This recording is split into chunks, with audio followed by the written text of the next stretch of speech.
menjadi seorang dokter spesialis, dia keluar dari tempat wisudanya, ternyata malaikatul maut datang menjemput nyawanya. Atau bisa saja kita cita-cita anak kita ingin seorang dokter, ternyata ketika sudah dewasa, saya nggak ingin jadi dokter, saya ingin jadi pedagang. Tetapi subhanallah, waktu, pikiran, harta kita curahkan semuanya. Sementara sesuatu yang pasti, sesuatu yang tidak akan pernah bergeser, mau kaya, mau miskin, mau pejabat, mau bukan pejabat, mau siap atau kagak siap, kita semua akan menjadi calon mayit. Semua kita mau jadi calon dokter, si calon belum tentu jadi dokter. Mau jadi seorang pejabat belum tentu jadi pejabat. Mau jadi seorang pembisnis belum tentu jadi seorang pembisnis. Yang sudah pasti kita akan menjadi mayit. Apa yang telah kita persiapkan untuk menyambut malam pertama kita dalam kubur kita? Apa yang telah kita persiapkan? Apa persiapan ketika malaikat mendatangi kita mengatakan man rabbuk wa man nabiyyuk wa madinuk? Siapa Tuhanmu, siapa nabimu, dan apa agamamu? Ini pertanyaan yang mudah untuk kita hafal, pertanyaan yang mudah untuk kita jawab. Namun tentunya bukan hal yang demikian yang diinginkan dalam hadis. Seseorang tidak akan mampu menjawab Rabbi Allah, Muhammad Rasuli, Islam sebagai agamaku, kalau dia tidak menjalankan konsekuensi Allah Subhanahu wa taala sebagai Tuhannya, Muhammad sebagai nabinya, Islam sebagai agamanya. Justru Nabi SAW menyebutkan dalam sebuah hadis yang panjang, ketika orang-orang bertanya man rabbuk wa man, ketika malaikat bertanya man rabbuk wa man nabiyyuk wa madinuk, mereka mengatakan sami'tun nas yaqulu faqultu ha ha ha. Dia mengatakan ha ha ha. Ketika manusia berucap dengan sebuah ucapan, saya ucapkan apa yang mereka ucapkan. Ketika manusia beramal dengan sebuah amalan, saya ikut juga melakukan apa yang mereka amalkan. Kemudian orang ini menjadi sebab diazab dalam kuburnya. Saudara-saudaraku muslimin dan muslimat, disebutkan dalam sebuah hadis, ada sebuah palu yang digunakan untuk menyiksa si mayit dalam kuburnya. Kalau seandainya batu tersebut digunakan untuk memukul gunung, maka niscaya gunung akan hancur lebur. Dan disebutkan kalau seandainya Allah memperdengarkan suara jeritan, suara tangisan orang-orang yang disiksa dalam kuburnya, niscaya tidak ada satupun manusia yang berjalan di muka bumi ini karena ngeri dan takutnya mereka mendengar suara jeritan tersebut. Inilah sebenarnya yang harus kita persiapkan. Ini sebenarnya yang harus kita fikirkan dalam kehidupan kita. Dan itu semuanya kembali ketika hati kita bersih, ketika hati kita suci. Kalau kita hati kita dalam keadaan gelap, saudara-saudaraku muslimin dan muslimat, kita berada di pinggir masjid, tinggal bertetangga dengan masjid, kita siap melangkah, berjalan, mendaki gunung, dari kaki gunung sampai ke puncak gunung, yang resikonya terkadang kita bisa mati, yang resikonya binatang buas, kelaparan dan lain sebagainya, kita siap. Tetapi untuk berjalan ke masjid hanya beberapa menit tidak mampu untuk dilakukan. Ini semua tidak lain adalah taufik dan hidayah yang diberikan oleh Allah Subhanahu wa taala. Oleh karena itu, kembali seperti apa yang saya bahas tadi, tidak ada sesuatu yang paling penting untuk harus kita jaga dalam kehidupan ini lebih daripada menjaga hati. Iya, kita punya pengamanan yang sangat luar biasa untuk rumah kita. Kita punya sistem yang luar biasa untuk menjaga toko kita. Kita punya cara untuk menjaga karir kita. Luar biasa kita melakukan sebab-sebab tersebut. Tetapi kita tidak pernah berpikir untuk menjaga bagaimana hati kita ini selalu bisa takut kepada Allah Subhanahu wa taala. Yang selalu kita pikirkan ketika kita mengangkat air dari gelas ini, tangan kita mulai gemetar. Mulai gemetar. Detik itu kita telepon dokter. Dokter, saya tadi angkat air, tangan saya gemetar. Kenapa dokter? Kenapa saya? Was-was kita.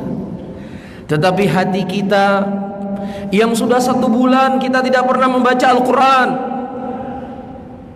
yang sudah sekian lama kita tidak pernah berselawat kepada Rasulullah, yang sudah sekian lama air mata kita ini tidak pernah tertumpah dari mata kita karena takut kepada Allah Rabbul Alamin. Tidak pernah kita berpikir. Bahkan ketika kita mengangkat kedua tangan kita, Allahu Akbar, kita sudah tidak lagi merasakan manisnya ketika menyebut nama Allah. Terkadang kita sholat hanya sebatas untuk melepas tanggung jawab. Tidak pernah kita berpikir, ada apa dengan hati saya? Ada apa dengan kalbu saya? Kenapa saya tidak rindu dengan Al-Quran? Kenapa saya tidak rindu untuk membaca kalamullah? Kenapa saya tidak rindu untuk sujud dan ruku kepada Allah di tengah malam? Kenapa saya tidak pernah lagi merasakan tenang, khusyuk ketika berdoa kepada Allah Subhanahu wa taala? Tidak pernah kita berpikir, ada apa dengan hati saya? Ada apa dengan kalbu saya? Tetapi yang selalu menjadi pandangan penting kita adalah dunia, dunia dan dunia kita. Inilah sebuah kekeliruan saudara-saudaraku muslimin dan muslimat yang dirahmati oleh Allah tabaraka wa taala. Dan untuk menghemat waktu, mudah-mudahan kisah yang disebutkan oleh para ulama kita dari detik-detik kehidupan Nabi Muhammad SAW, mudah-mudahan bisa menghidupkan kembali hati kita yang mungkin sudah mulai loyo, bisa memberikan cahaya dalam kalbu kita yang mungkin sudah mulai gelap dengan maksiat dan kelalaian. Kita mulai dari Hajjatul Wada, ketika Rasulullah SAW haji dan merupakan haji perpisahan beliau. Allah Subhanahu wa taala menurunkan ayat di dalam Al-Qur'anul Karim. Al-yawma akmaltu lakum dinakum wa atmamtu alaikum ni'mati wa raditu lakumul Islam madina.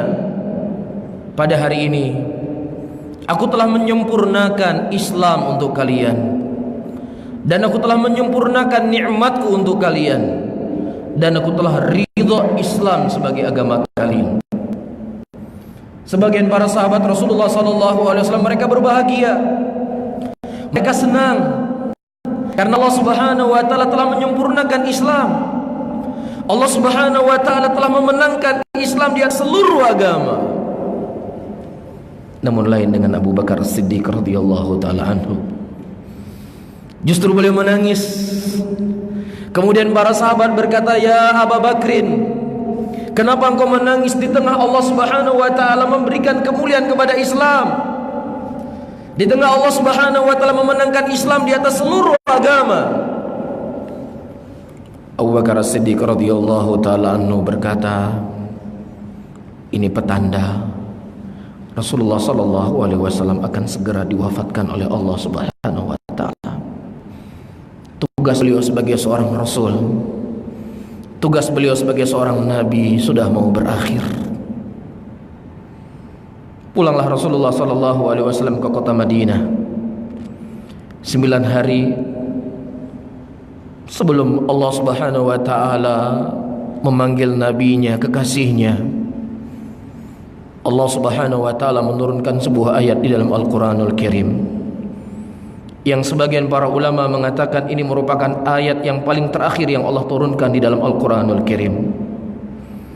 Dengarkan saudara-saudaraku muslimin dan muslimat, apa ayat yang Allah Subhanahu wa taala turunkan kepada nabinya, kepada rasulnya yang sudah dijamin masuk surga, yang tidak ada dosa, yang beliau maksum, yang beliau akan menjadi pemimpin manusia kelak di dalam surga. Dengarkan saudara-saudaraku apa ayat yang Allah turunkan kepada beliau.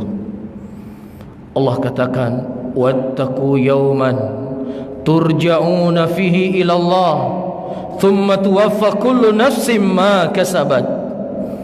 Takutlah engkau wahai Muhammad, wattaqu yawman, takutlah engkau wahai Muhammad kepada suatu hari di mana engkau akan dikembalikan kepada Allah Subhanahu wa taala. Ini ayat yang Allah ingatkan kepada Nabi kita. Ini ayat yang Allah ingatkan kepada Rasul yang maksum, yang tidak memiliki dosa. Allah takutkan Rasul dengan suatu hari di mana engkau akan dikembalikan. Di mana kita pada waktu itu, saudara-saudaraku muslimin? Hari ini kita bergelimangan dengan dosa. Hari ini kita bergelimangan dengan maksiat. Hari ini kita masih jauh dengan ibadah. Kalaupun seandainya kita beribadah, terkadang ibadah kita banyak tercampur dengan riya, dengan sum'ah. Di mana kita pada waktu itu? Ketika Allah Subhanahu wa taala mendekatkan matahari dalam jarak 1 jengkal, dalam riwayat yang lain dalam 1 mil, manusia dibangkitkan dalam keadaan telanjang, dalam keadaan tidak disunat, dalam keadaan tidak memakai sendal. Kemudian Aisyah radhiyallahu taala anha berkata, "Ya Rasulullah, bukankah seseorang akan melihat aurat antara satu dengan yang lainnya ya Rasulullah?" Kemudian kata Rasulullah sallallahu alaihi wasallam, "Wahai Aisyah, perkara dan keadaannya yaumul qiyamah sangat mengerikan sehingga seseorang tidak akan peduli antara aurat satu dengan aurat yang lainnya." Terjadi tsunami di Aceh beberapa puluh tahun yang lalu. Gempa yang begitu dahsyat yang meluluhlantahkan Aceh. Ratusan ribu manusia meninggal. Tetapi masih sempat sebagian orang dia pulang ke rumahnya mengambil televisi. Masih sempat dia mengambil uang di bawah tempat tidurnya. Masih sempat dia mengambil jilbabnya. Masih sempat dia mengambil bajunya. Dalam keadaan kondisi yang sangat mengerikan. Tapi yaumul qiyamah, saudara-saudaraku muslimin, tidak sebanding dengan apapun keadaan dan kondisi di dunia. Istri yang kita punya, yang sudah lama berpisah dengan kita, apakah kita berpikir ketika kita bertemu dengan istri kita, dia akan mengatakan, "Wahai suamiku, bagaimana khabarmu dalam kuburmu? Bagaimana keadaan dan kondisimu hari ini?" Apakah anak-anak yang hari ini dia begitu mencintai kita, yang rindu dengan kita ketika kita berpergian, apakah dia akan memeluk kita yaumul qiyamah ketika kita bertemu dengan mereka? Tidak, saudara-saudaraku. Allah Subhanahu wa taala menyebutkan sebuah ayat di dalam Al-Qur'anul Karim, "Yauma yafirru mar'u min akhi wa ummihi wa abi wa sahibatihi wa bani likulli imri'in minhum yauma idzin sya'nu yughni." Allah Subhanahu wa taala mengatakan, "Yauma yafirru mar'u min akhi." Suatu hari di mana seseorang lari dari saudaranya, lari dari ibunya, lari dari bapaknya, lari dari teman-temannya. Seorang ibu melihat anaknya, dia lari, bukan dia memeluk anaknya. Seorang ayah melihat anaknya, dia bukan justru dia memanggil anaknya, tapi dia lari dari anaknya. Karena pada hari itu manusia takut memikirkan keadaan dan kondisi dirinya. Jangankan kita yang banyak dosa, jangankan kita yang banyak maksiat, jangankan kita orang yang bermalas-malasan ibadah. Para nabi, para rasul, ulul azmi minar rasul, Nabi Nuh, Nabi Musa, Nabi Isa didatangi oleh manusia pada waktu itu dalam keadaan galau. Mereka menunggu keputusan apakah akan masuk ke dalam surga atau akan masuk ke dalam neraka. Fariqun fil jannah wa fariqun fis sa'ir. Hanya 2 golongan manusia pada waktu itu. Satu golongan berada dalam surga dan satu golongan berada dalam neraka. Saudara-saudaraku, kita mendaftar di sebuah instansi pemerintah untuk bekerja. Besok adalah hari pengumuman antara lulus dengan tidak lulus. Mungkin kita tidak bisa tidur di malam hari. Besok keputusan seorang wanita yang ingin kita lamar, diterima lamaran kita ataukah tidak. Terasa teh manis tetap pahit. Makanan yang biasanya kita santap begitu lezatnya terasa hampar. Menunggu lamaran saya diterima ataukah tidak besok. Bayangkan manusia hari itu menunggu menanti, apakah mereka akan masuk ke dalam surga ataukah mereka akan masuk dalam neraka. Kemudian mereka mendatangi para nabi satu persatu. Mereka mendatangi Nabi Adam, mendatangi Nabi Musa, mendatangi Nabi Ibrahim, dan seluruh para nabi dan para rasul tersebut menjawab dengan jawaban yang sama. Lastu ahlan bidzalik, saya bukan orang yang pantas untuk kalian minta tolong, karena kami telah berbuat satu kesalahan. Nabi Adam berbuat satu kesalahan, makan buah yang ada dalam surga yang dilarang oleh Allah. Disebutkan oleh Al-Imam Nawawi, beliau lupa, bukan dengan sengaja.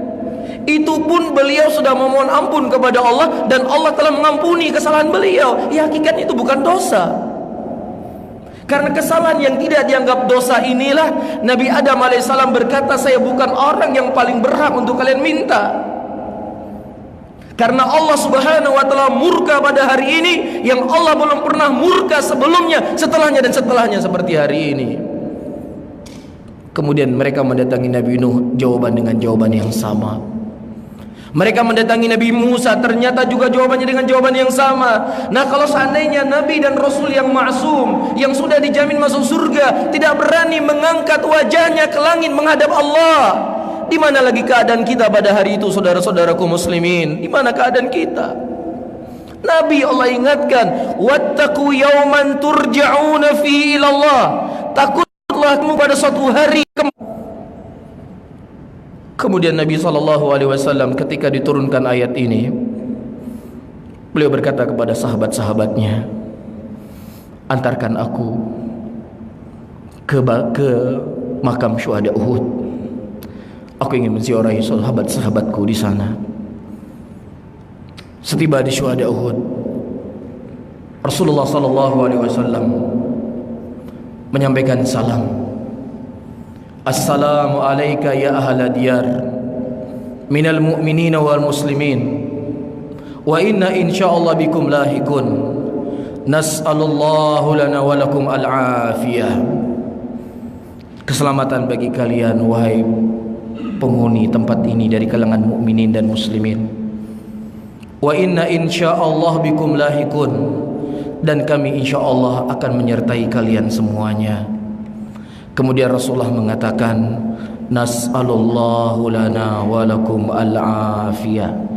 Aku memohon kepada Allah untuk diriku dan juga untuk kalian semuanya penjagaan.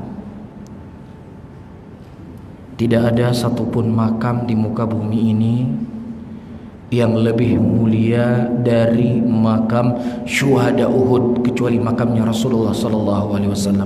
Tidak ada. Sepakat bapak-bapak dan ibu-ibu? Sepakat? Tidak ada satupun makam yang lebih mulia di muka bumi ini dari makam syuhada Uhud kecuali makam Rasulullah SAW. Sepakat ya? Allah menyebutkan keadaan mereka di dalam Al-Quranul Karim. La tahsabanna alladhina qutilu fi sabilillahi amwatun bal ahya'u inda rabbihim yurzaqun. Janganlah kalian menyangka bahwasanya orang-orang yang mereka gugur di jalan Allah, mereka itu mati, tidak, mereka hidup. Dalam keadaan mereka diberikan rezeki oleh Allah. Ayat ini diturunkan oleh Allah kepada syuhada Uhud. Di situ ada Hamzah, paman yang paling dicintai oleh Nabi SAW, yang dibunuh oleh seorang laki yang laki bernama Wahsy. Bahkan ketika Wahsy mengumumkan keislamannya, Rasulullah SAW memanggil Wahsy, dan kemudian Wahsy tersebut bercerita bagaimana dia membunuh paman Rasulullah SAW, Hamzah. Kemudian dia menceritakan bagaimana proses dia membunuh Hamzah. Kemudian Nabi SAW mengatakan, wahai Wahsy, mulai hari ini aku tidak ingin lagi melihat wajahmu, karena aku selalu teringat dengan pamanku ketika melihat wajahmu.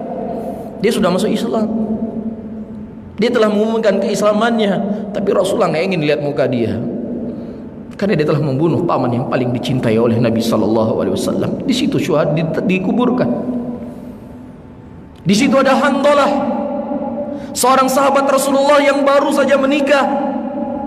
Di malam pengantin baru atau di hari-hari dia menikmati keindahan dunia ini, tiba-tiba panggilan jihad.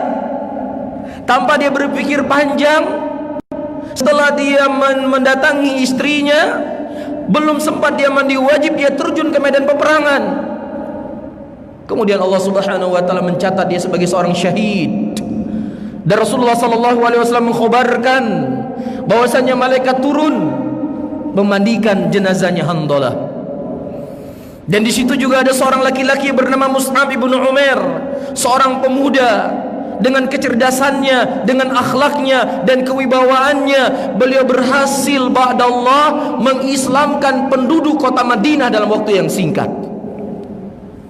Orang-orang yang mulia, orang-orang yang luar biasa kedudukannya di mata Rasulullah sallallahu alaihi wasallam. Tetapi Nabi masih mendoakan kebaikan untuk mereka. Nah, kalau seandainya orang-orang yang mulia ini masih butuh doa, maka tentunya orang yang di bawah mereka kemuliaannya harus lebih sering didoain, bukan justru dimintai doa. Gak perlu, sebenarnya gak perlu repot-repot kalau mau belajar tauhid akidah, karena ini perkara yang begitu gamblang, begitu jelas. Kalau seandainya hanya doa ini saja yang menjelaskan tentang tauhid, sebenarnya sudah cukup ya. Apalagi kata Ibnul Qayyim rahimahullah, ya, Al-Quran, dari awal Al-Quran sampai akhir Al-Quran, semuanya menjelaskan tentang apa? Tauhid. Semuanya menjelaskan tentang bagaimana bahayanya kesyirikan. Bahkan ulama usul tafsir menyebutkan ketika sesuatu yang paling dibutuhkan oleh manusia, ya, maka di situ Allah akan menjelaskan dan menerangkan kepada umat, kepada hamba-hambanya dengan sejelas-jelasnya, dengan segamblang-gamblangnya. Salat khusyuf, salat gerhana matahari itu hanya dilakukan oleh Nabi seumur hidup cuma sekali atau 2 kali. Tetapi rinciannya datang kepada kita begitu jelas, begitu gamblang. Apakah mungkin sesuatu yang menjadi prinsip agama, yang dengannya Rasul diutus oleh Allah, yang kemudian beliau mengemban dakwah ini dari fase Mekah sampai ke fase Madinah, tidak jelas apa itu tauhid, tidak jelas apa itu syirik? Ini mustahil, ini sesuatu yang gak mungkin. Tapi karena memang terkadang hati manusia yang gelap terkaburkan kepada mereka apa itu tauhid, apa itu syirik. Nah, kemudian ayyuhal ikhwah wal akhwat rahimani wa rahimakumullah, terjadi pada hari Senin Yaumul Itsnin الثاني عشر من شهر ربيع الأول 6 سنة 11 وهو اليوم الذي شهد أعظم مصيبة في تاريخ البشرية وأشد الكارثة تعرض لها المسلمون. هذا هو اليوم الذي شهد وفاة رسول الله صلى الله عليه وسلم. Tepatnya pada hari Senin, pada bulan Rabiul Awal tahun 11 Hijriah, merupakan musibah yang paling besar melanda muslimin, yaitu hari wafatnya baginda Nabi Muhammad sallallahu alaihi wasallam.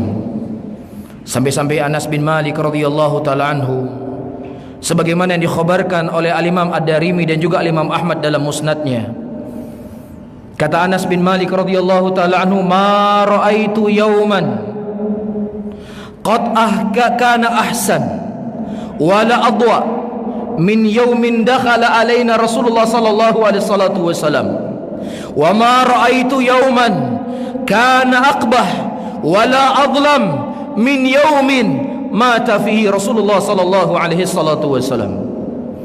Kata Anas bin Malik radhiyallahu taala anhu, tidak pernah aku melihat suatu hari yang lebih terang, yang lebih menyenangkan dari hari masuknya Nabi sallallahu alaihi wasallam ke kota Madinah, Dan juga aku tidak pernah melihat suatu hari yang lebih gelap, yang lebih menyedihkan, hari di mana Allah Subhanahu wa taala mewafatkan Rasulullah sallallahu alaihi wasallam.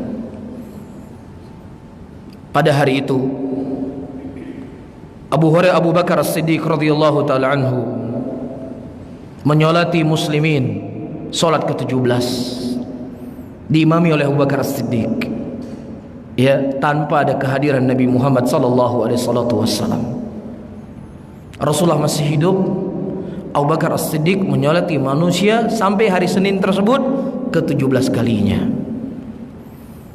Dimulai dari hari Kamis, Nabi SAW merasakan sakit, yang kemudian beliau tidak dilihat oleh para sahabat Nabi Muhammad SAW sampai Senin pagi itu.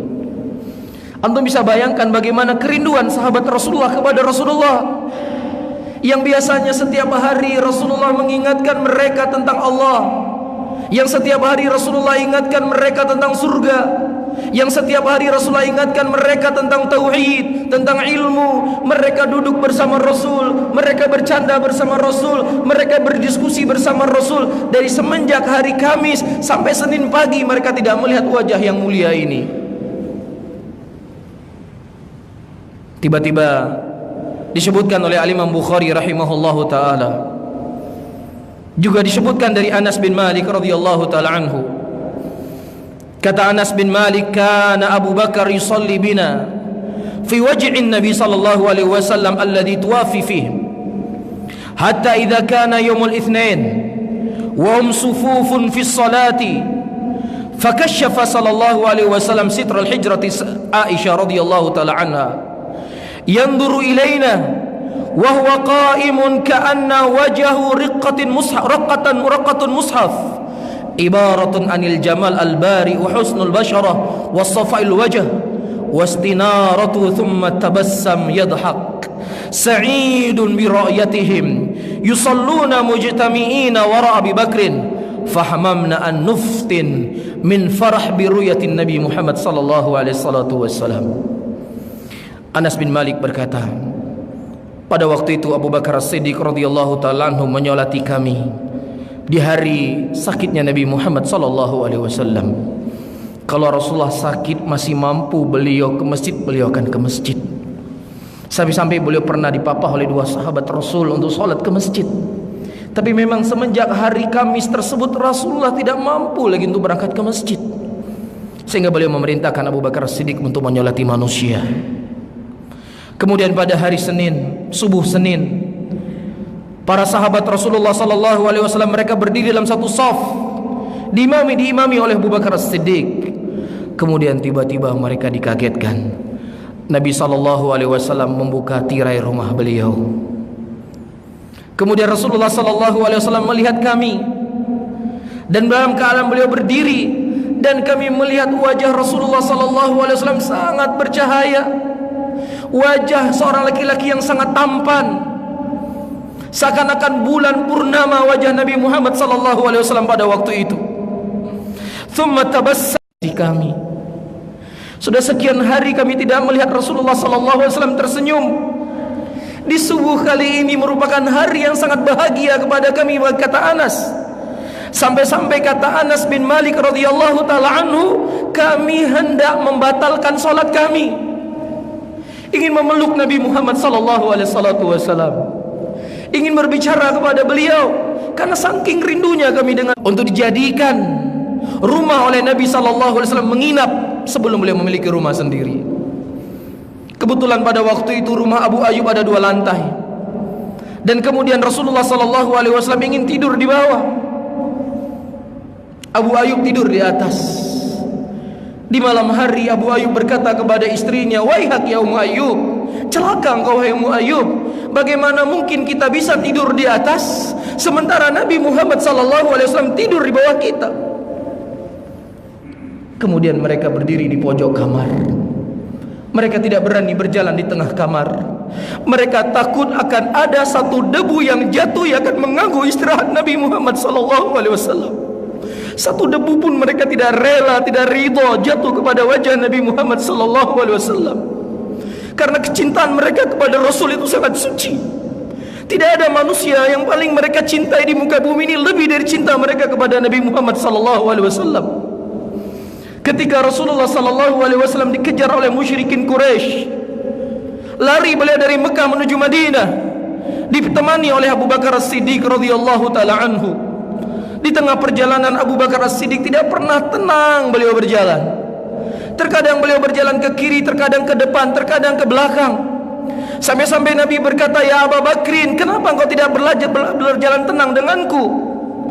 Apa jawaban Abu Bakar As-Siddiq radhiyallahu taala, "Ya Rasulullah, aku takut ada orang-orang yang akan membuat jelek kepadamu ya Rasul. Aku takut ya Rasulullah ada orang akan memanahmu ya Rasulullah. Biarkan diriku yang kena ya Rasulullah. Yang penting kau selamat." Begitu cinta mereka kepada Nabi Muhammad sallallahu alaihi wasallam. Wajar dan sangat wajar saudara-saudaraku muslimin, ketika mereka sholat, sudah sekian hari mereka tidak melihat Nabi Muhammad, mereka sangat rindu dengan Rasulullah. Mereka ingin memeluk Nabi Muhammad sallallahu alaihi wasallam. Jangankan manusia, jangankan orang yang punya hati, jangankan orang yang punya akal, pohon kurma yang biasanya dijadikan oleh Nabi bersandar di masjid beliau, yang kemudian beliau dibuat mimbar pada waktu itu, Rasulullah sallallahu alaihi wasallam ketika beliau sedang berkhutbah, terjadi getaran di masjid Nabi Muhammad sallallahu alaihi wasallam. Kemudian beliau turun dari mimbarnya, kemudian beliau memeluk pohon kurma yang selalu beliau bersandar di situ. Pohon ini rindu dengan Nabi. Dia enggak punya akal, dia enggak punya perasaan, tapi dia rindu dengan Rasulullah sallallahu alaihi wasallam. Sudah sekian lama Rasulullah tidak bersandar di pohon tersebut. Kata Nabi sallallahu alaihi wasallam, kalau seandainya aku tidak memeluk dia, niscaya dia akan meraung sampai yaumul qiyamah karena rindunya dia kepadaku. Coba kita tanya pada diri-diri kita masing-masing, saudara-saudaraku, apakah ada rasa rindu itu pada diri kita kepada Rasul? Apakah kita ingin bertemu dengan Nabi Muhammad sallallahu alaihi wasallam? Apakah kita ingin memegang tangan Rasulullah? Apakah ada keinginan kita untuk memeluk Nabi kita Muhammad sallallahu alaihi wasallam? Saya rasa kita tidak pernah peduli dengan Nabi kita. Sesuatu yang paling ringan pun terkadang untuk berselawat kepada beliau kita pelit. Padahal Nabi kita sallallahu alaihi wasallam setiap beliau sholat dia selalu mendoakan kebaikan untuk kita. Sebagaimana dikhabarkan oleh Aisyah radhiyallahu ta'ala, "Wallahi inni la da'awtu ummati fi kulli salatin." Demi Allah, kata Rasulullah, sesungguhnya aku selalu mendoakan kebaikan untuk umatku setiap salatku, kata Nabi. Bahkan Rasulullah sallallahu alaihi wasallam beliau mengakhirkan doa yang dimiliki oleh setiap nabi, setiap rasul, yang itu pasti akan dikabulkan oleh Allah, beliau akhirkan untuk kita di yaumul qiyamah. Nah, mungkin ini yang bisa kita sampaikan pada sesi pertama ini. InsyaAllah akan kita sambung ya selesai salat maghrib. Allahu ta'ala a'lam bissawab.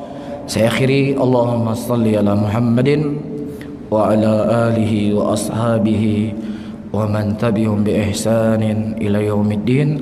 Wassalamualaikum warahmatullahi wabarakatuh.